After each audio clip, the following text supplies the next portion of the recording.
फिर बात की जाए तो अभी हाल ही में लोकसभा चुनाव संपन्न हुआ है। हालांकि काफी जो उम्मीदें थी जेजेपी को थी, लेकिन उम्मीदों के मुताबिक रिजल्ट नहीं मिल पाया। क्या वजह क्या मानते हैं? रिजल्ट जो है उसका आंकलन किया जा रहा है। मोटे तौर पर यह लगता है, बड़े तौर पर ब्रॉडर पिक्चर जिसको कहते हैं, ये लगता है कि देश का मत दो हिस्सों में बंट गया, एक एनडीए के तौर पर और एक इंडिया गठबंधन के तौर पर। और उससे भी ज्यादा अगर इसका आंकलन किया जाए तो यह लगता है कि एंटी इनकम्बेंसी देश में मोदी जी के प्रति काफी बढ़ चुकी थी। भारतीय जनता पार्टी की धर्म और जाति की राजनीति पर कहीं ना कहीं लोगों ने प्रहार किया, और ऐसा लगता है हरियाणा प्रदेश में भी कुछ ऐसी स्कीम्स थी जैसे परिवार पहचान पत्र हो और ऐसे मुद्दे हों, HKRN स्कीम हो, इन तमाम चीजों से कहीं ना कहीं लोग आहत थे। और इन चीजों पर प्रहार करते हुए हरियाणा में भी दो पक्षीय मत हुआ, प्रो मोदी और अगेंस्ट मोदी, और उसमें तीसरे की कोई जगह नहीं बची, चाहे कोई भी राजनीतिक दल हो, और उसका ही खामियाजा हमें भी भुगतना पड़ा। कहीं ना कहीं यह भी महसूस होता है जब हम और ज्यादा गहराई से इसका आंकलन करते हैं कि बीजेपी की एक गहरी सोच थी। जिस प्रकार एन मौके पर जेजेपी के साथ मुद्दों के आधार पर वादा खिलाफी हुई, जो वादे किए हुए थे उनसे बीजेपी पीछे हट गई, और ये उनका कहीं ना कहीं अनुमानित आंकलन था पहले से कि अगर ऐसा करेंगे तो इसका बड़ा नुकसान जेजेपी को ही होगा। एक और चर्चा चलाई गई कि जेजेपी और बीजेपी पुनः इकट्ठी हो सकती हैं, एकजुट हो सकती हैं। ये भी बीजेपी के लोगों द्वारा ही चलाई गई। वो कहते हैं सॉफ्ट ब्रेकअप, यानी अलग तो हुए मगर प्यार से हुए। हम ये लोगों को बताने में विफल रहे कि हम बीजेपी के साथ जो अलग हुए वो मुद्दों के आधार पर हुए। पेंशन का मुद्दा था, उसमें रोजगार का मुद्दा था, उसमें कई अनेकों मुद्दे थे, किसानों का मुद्दा था। तो कहीं ना कहीं जनता भ्रमित हो गई। कांग्रेस का बड़ा दुष्प्रचार और इन तमाम चीजों से बड़ा खामियाजा हमें भुगतना पड़ा। चौधरी देवीलाल जी से संघर्ष हमें विरासत में मिला है, और इन तमाम चीजों से एक बड़ी सीख हमें मिली है। और उस सीख से और इस तमाम आंकलन से आज जहां डॉक्टर अजय सिंह चौटाला जी ने पार्टी की तमाम इकाइयों को भंग किया, नए मेहनती लोगों को जिम्मेवारी जल्द दी जाएगी। पार्टी का प्रत्येक कार्यकर्ता, वो कार्यकर्ता जो सच्चे मायने के अंदर पार्टी से जुड़ा है, ईमानदारी से जुड़ा है, निष्ठा से जुड़ा है, विचारधारा से जुड़ा है, उसको अहम पदों पर जिम्मेवारी पर नियुक्त किया जाएगा। और मुझे पूरी उम्मीद है कि पार्टी जनता के बीच में जाकर जनता का विश्वास पुनः जीतने में कामयाब होगी। लोकसभा और विधानसभा चुनाव के अंदर एक बहुत बड़ा अंतर होता है। हरियाणा का इतिहास गवाह है कि लोकसभा चुनाव में अलग ट्रेंड रहे हैं, विधानसभा चुनाव में अलग ट्रेंड रहे हैं।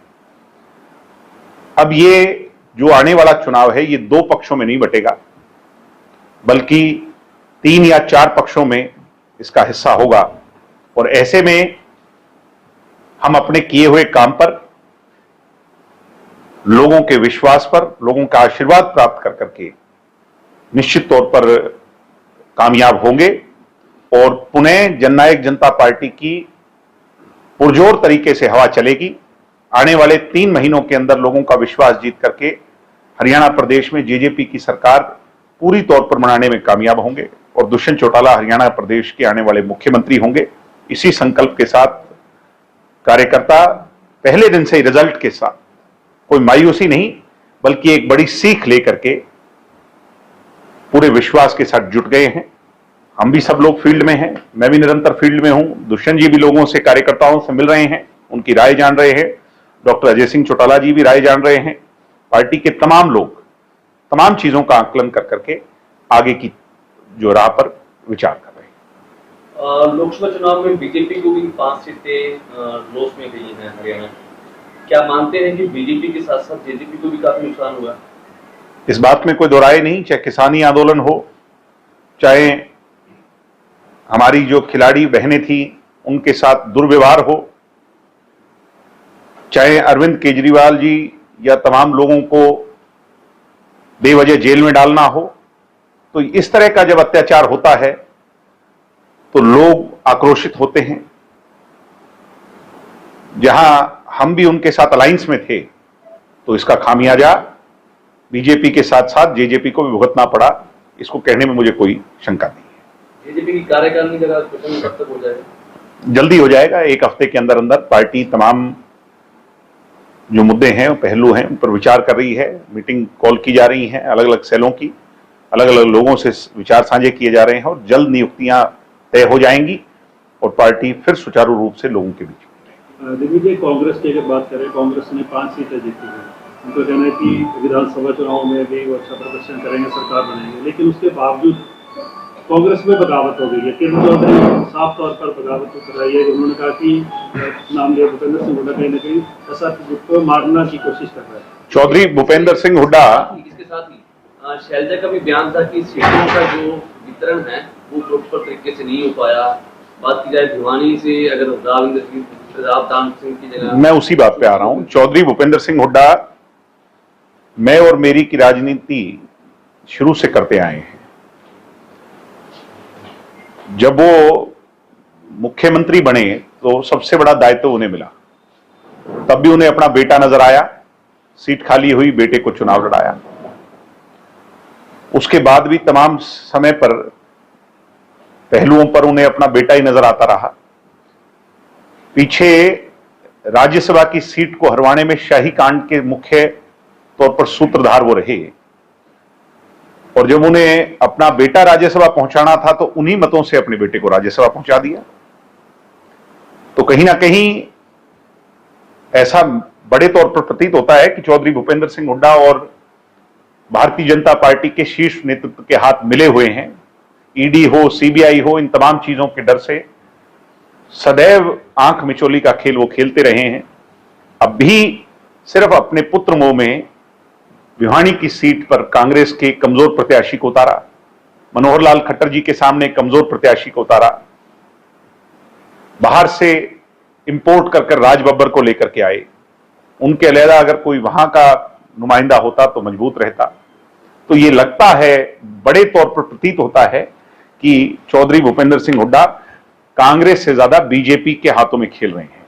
और किरण चौधरी जो कह रही हैं वो कुछ गलत नहीं कह रही हैं, शैलजा जी जो कह रही हैं गलत नहीं कह रही हैं कि मैं और मेरे से बाहर निकलकर हमारे की बात हुड्डा जी नहीं करते। और यही हुड्डा जी की सोच रही है। पहले वो सांगी, किलोई और रोहतक तक सीमित रहते थे, मैं और मेरा तक। अब वो मैं और मेरा अपने बेटे तक सीमित रहते हैं। तो ये राजनीति उन्हें आगे नहीं बढ़ाएगी। आज जहां यूपी के अंदर मैं मानता हूं 70%, 60% से ज्यादा नुकसान हुआ है, एक ऐसे प्रदेश में जहां आंकलन भी नहीं था, हरियाणा में तो इससे ज्यादा नुकसान होने का बीजेपी को वो था। मगर अगर बीजेपी 5 सीटें भी जीती हैं तो उसमें बड़ा रोल चौधरी भूपेंद्र सिंह हुड्डा का है। आगामी 2024 का विधानसभा चुनाव भी आने वाला है, जेजेपी की क्या कुछ प्लानिंग रहेगी? जेजेपी विधानसभा चुनाव के लिए फौरी तौर पर तैयार है। 90 के 90 विधानसभा क्षेत्रों में अब नई नियुक्तियां जब की जाएंगी तो हम जनता के बीच में जाएंगे और जनता जिन बातों पर अगर कोई नाराज है उनसे समायाचना प्राप्त कर करके, लोगों को गले लगाकर, उनका विश्वास जीतकर, उनका दिल जीतकर जो हमने काम किए हैं उन काम को जनता के बीच में ले जा करके आगे का एक नया विजन रख करके दुष्यंत चौटाला को पूरे तौर पर एक मौका देने के लिए हरियाणा की जनता से मांग करेंगे। और हमें पूरा विश्वास है कि दुष्यंत चौटाला के विजन उनके मिशन, उनकी मेहनत पर जनता जरूर मोहर लगाएगी। इन दिनों चुनाव खत्म होने के बाद एक अलग से चर्चा चल रही है कि लोग एक दूसरे पर आरोप लगा रहे हैं कि तूने हराया, मैंने हराया, फलां हराया। रिकॉर्डिंग भी वायरल हो रही नहीं, मैं इस पे क्या कहूंगा, वो तो उनका इंटरनल मैटर है। दिनेश जी, क्या मानना है कि ब्रांड मोदी और राम मंदिर को लेकर जो बीजेपी ने एक परसेप्शन तैयार किया था, उसको लोगों ने नकारने का काम किया। हालांकि यूपी में 2 सीटें कम हो गई बीजेपी की। सुना है कि अयोध्या से भी वो हार गए हैं, तो ऐसा तो लगता ही है कि धर्म और जाति के नाम पर काट की हांडी बार बार नहीं चढ़ती। एक बार, 2 बार, बार बार अगर वो ये सोचते हैं बीजेपी के लोग कि धर्म के नाम पर जीत जाएंगे, तो लोग मुद्दों को नहीं भूलेंगे। ये उनकी बड़ी गलतफहमी है।